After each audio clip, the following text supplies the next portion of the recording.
Ito mga master, para matibay yung hero natin sa may bandang gilid ay pinapalagyan ko ng siparling para maipit siya at talagang matibay.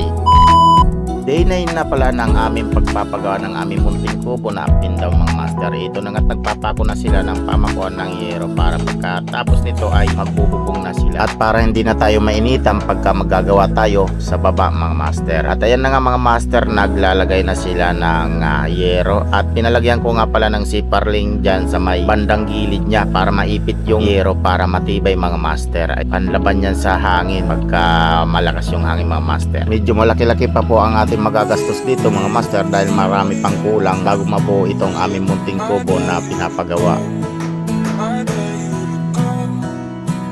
Medyo matigas lang siyang butasan mga master, medyo makapal yung siparling, pero tsaga-tsaga lang mga master para mabutasan nila. At pagkatapos malagyan niya mga master, papalagyan na natin yan ng gutter dyan sa bandang dulo. Kaya abangan mga master sa mga susunod na update. Hanggang dito lang muna yung ating video. Maraming salamat. Babu!